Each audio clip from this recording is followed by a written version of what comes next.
Никто не должен был видеть Чингука в тот день. Никаких камер, никакого расписания, никаких предупреждений.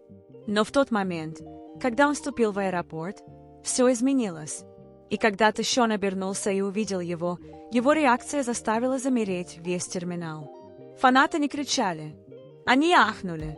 Потому что то, что произошло дальше, было не просто неожиданностью. Это казалось началом истории, к которой никто не был готов. Никто не должен был находиться в этом терминале. Ни Чингук, ни Тэшон, ни море фанатов, чьи руки вскоре задрожат, а голоса затрепещут. В то утро в аэропорту было необычайно тихо, то самое затишье, которое кажется временным, как тихий вдох перед штормом, которого ты еще не видишь. Мягкие объявления раздавались в широких залах, чемоданы лениво катились по отполированному полу, а Тэшон шел, низко надвинув капюшон, в наушниках, погруженный в свои мысли. Он только что завершил длительный зарубежный график. Его плечи были тяжелыми, глаза уставшими, но выражение лица оставалось мирным. Сегодня все должно было быть просто. Сразу в машину, сразу домой. Никаких сюрпризов. По крайней мере, все верили в это, пока не поползли шепотки. Сначала это было почти незаметно, внезапная пауза в разговоре, несколько медленно поднятых телефонов, взгляды, устремленные в одну сторону, будто притянутые невидимой силой. «А, да, это он. Не может быть. Подожди, это похоже на...» Тэшон их не слышал. Он продолжал идти. Затем толпа расступилась. Знакомый силуэт шагнул на открытое пространство между двумя полосами досмотра. Черная кепка опущена, маска поднята, руки засунуты в карманы темной куртки. Его походка была непринужденной, почти небрежной, но энергия вокруг него изменилась мгновенно. Чингук. Без анонсов, без предупреждений, без утечек расписания. Просто он, стоящий там, словно появившийся из другой временной линии. Терминал замер, и тут Тэшон обернулся. Он слегка поднял голову, глядя вперед, и в эту единственную секунду все его тело застыло. Его шаги прервались на середине движения. Он не двигался, не моргал, не дышал. Его глаза расширились ровно настолько, чтобы выдать его. Чингук тоже это увидел, даже сквозь маску. Его взгляд поднялся, и когда их глаза встретились, между ними промелькнуло что-то невысказанное. Что-то тяжелое, что-то незавершенное. Тэшон медленно стянул один наушник. Он беззвучно произнес имя. Глаза Чингука сощурились в легкой улыбке, и именно в этот момент толпа потеряла контроль. Волна вздохов прокатилась по терминалу. Телефоны взлетели в воздух. Люди хватались друг за друга от недоверия. Шепот превратился в дрожащие голоса, его здесь не должно быть. Говорили, он в другой стране. Это правда. Тэшон сделал один медленный шаг вперед. Чингук не шелохнулся. Пространство между ними казалось наэлектризованным, будто мир затаил дыхание, ожидая, кто сделает первый шаг. И никто еще не осознавал, но этот момент, этот единственный безмолвный взгляд собирался изменить все. Это продолжалось несколько секунд. Мир не двигался. Никаких объявлений, никаких катящихся чемоданов, никакой спешки. Только две фигуры, стоящие посреди терминала, который внезапно стал слишком тесным, чтобы вместить тяжесть их молчания. Тэшон сделал еще один шаг вперед. «Почему ты здесь?» – прошептал он, недостаточно громко для толпы, но достаточно для Чингука. Чингук ответил не сразу. Он медленно поднял руку, поправляя козырек кепки, не сводя глаз с лица Тэшона. На долю секунды в его взгляде промелькнуло нечто нечитаемое, облегчение, возможно, или что-то более глубокое. «Я просто, наконец тихо сказал он, должен был тебя увидеть».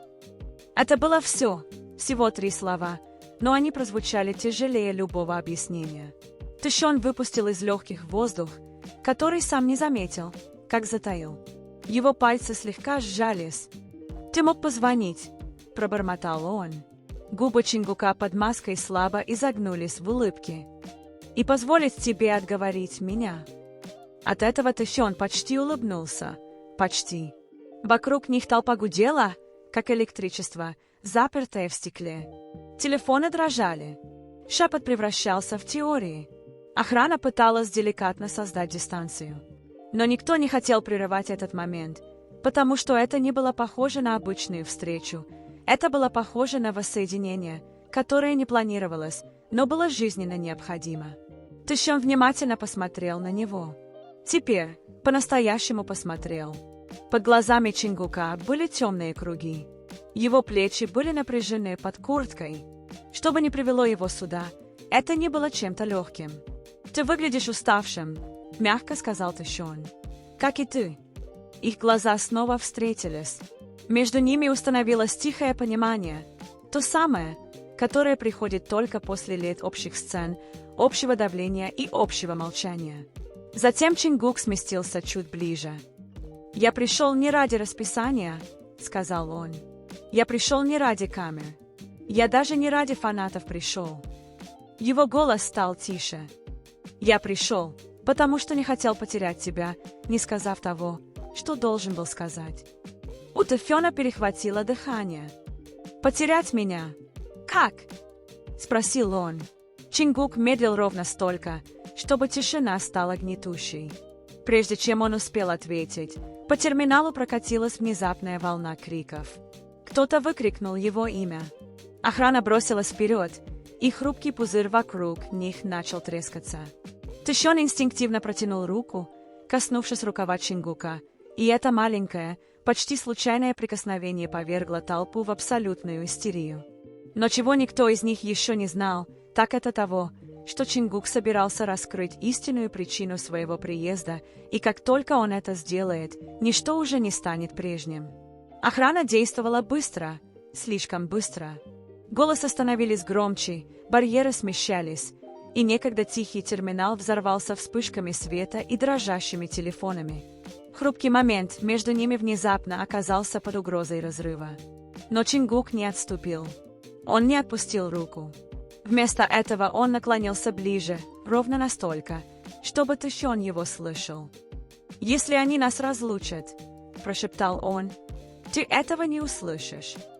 Сердце Тэфёна заколотилось. «Тогда скажи это», — тихо ответил он. Чингук сглотнул. «Долгое время я убеждал себя, что справлюсь с расстоянием, что справлюсь с тишиной, что смогу притворяться, будто все в порядке». Его пальцы слегка сжали лямку сумки. Но правда в том, что каждый раз, когда ты уходил, мне казалось, что ты уносишь с собой что-то незавершенное. Взгляд Тэфёна смягчился. «Ты никогда ничего не говорил», — прошептал он. «Я знаю», — Чингук кивнул, «потому что я боялся, что если скажу, все изменится». Он снова поднял глаза. «Но теперь все и так меняется». Толпа прижималась ближе. Охрана была в секундах от того, чтобы окончательно встать между ними. Чингук наконец произнес фразу, которую весь через страны: «Я не хочу, чтобы мы стали воспоминанием». Тэшон замер. Не потому, что не понял, а потому, что понял слишком хорошо. На мгновение шум вокруг превратился в ничто. «Ты не воспоминание», — тихо ответил Тэшон. «Ты все еще здесь». Чингук издал короткий, сдавленный смешок. «Поэтому я и приехал». Рука охранника мягко коснулась плеча Чингука. «Сэр, нам нужно идти». Момент заканчивался. Рука Тэшона медленно, неохотно соскользнула с рукава Чингука. Их взгляды задержались еще на секунду, и в эту секунду было дано негласное обещание. Пока Чингука уводили, Тэшон оставался стоять неподвижно, пока терминал вокруг него буквально взрывался.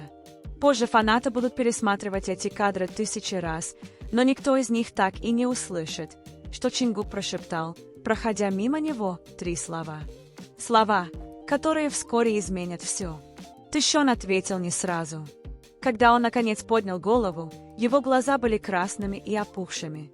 Искры, которая обычно заставляла фанатов падать в обморок, нигде не было.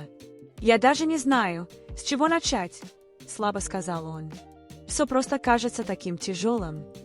Он надолго замолчал, пытаясь выровнять дыхание. «Я просыпаюсь каждое утро», — начал он, И прежде чем я успеваю открыть глаза, я чувствую это давление, будто я уже опоздал, будто есть что-то, что я должен делать, доказывать, достигать. Но я даже дышать нормально не могу. Саджун, имя человека, тихо кивнул, его взгляд был спокойным, но добрым.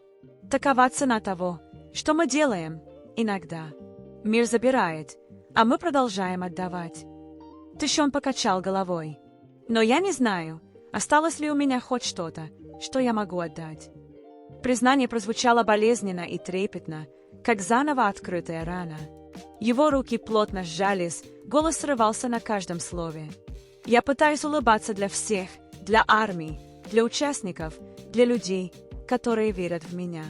Но когда я прихожу домой, там только я и тишина. И я больше не могу этого выносить. Мне кажется, я исчезаю. Шан-ик, имя человека, тут же подошел ближе, обняв его за плечо, а Саджун мягко погладил его по спине.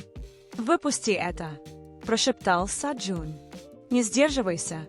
Тебе не обязательно быть сильным прямо сейчас». И Тыщон не стал. Он плакал, пока голос не охрип, пока каждая капля напряжения не покинула его тело. Звук был болезненным, как признание, облеченное в разбитое сердце. Прошли минуты, хотя казалось, что часы. Когда слезы наконец утихли, наступившая тишина была густой, но странно утешительной. Саджун нарушил ее первым. «Тебе стоит поговорить с Чингуком», – тихо сказал он. «Он беспокоится о тебе больше, чем ты думаешь». При упоминании имени Чингука Тыщон замер, медленно поднял голову, его лицо было непроницаемым. «Чингук?» «Да», — ответил Шан. «Он ведь пытался связаться с тобой, правда?» Тыщон слабо кивнул. «Он пишет иногда, звонит тоже. Но я не мог ответить.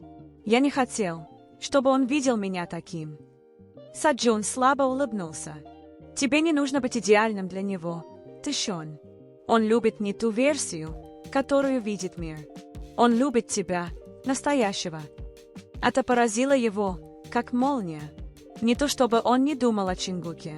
Он думал о нем постоянно. Чингук был его безопасным местом, единственным человеком, который видел его насквозь. Но в последнее время даже это утешение казалось далеким. В последний раз, когда они виделись, что-то было не так, словно шторм назревал под поверхностью. Они тихо поспорили за кулисами после выступления из-за чего-то мелкого и бессмысленного. Но в глубине души Тыщон знал, что дело не в словах. Дело было во всем невысказанном. Он вспомнил последние слова Чингука в ту ночь. «Тебе не обязательно справляться со всем в одиночку, Шон. Я здесь». Но Тыщон отвернулся. Он не хотел ломаться перед ним, ни тогда, никогда. Теперь, сидя между Саджуном и Шаном, это решение показалось ошибкой. Чингук заслуживал знать. Он заслуживал правды. Тыщон неровно вздохнул. «Может быть, вы правы. Может, мне действительно нужно его увидеть». Саджун ободряюще кивнул. «Тогда позвони ему сегодня». Шан мягко улыбнулся. «Он придет. Ты ведь знаешь, он придет». Позже тем же вечером, когда остальные ушли, Тыщон сидел один в тусклом свете своей гостиной. Тишина больше не казалась другом, она душила. Он часами смотрел в телефон, где на экране слабо светилось имя Чингуки. Его палец завис над кнопкой вызова. Сердце колотилось. Наконец, он нажал на нее. Гудок прозвучал раз, другой, затем прекратился. «Шон!» Раздался голос Чингука, мягкий, усталый и полный тревоги. «Ты в порядке?» Этот простой вопрос окончательно сломил его. Губы Тыщона задрожали, зрение затуманилось от новых слез. «Чингука!» – прошептал он, и голос сорвался. «Ты можешь приехать!» Последовала пауза, а затем Чингук ответил без малейшего колебания. «Я уже в пути».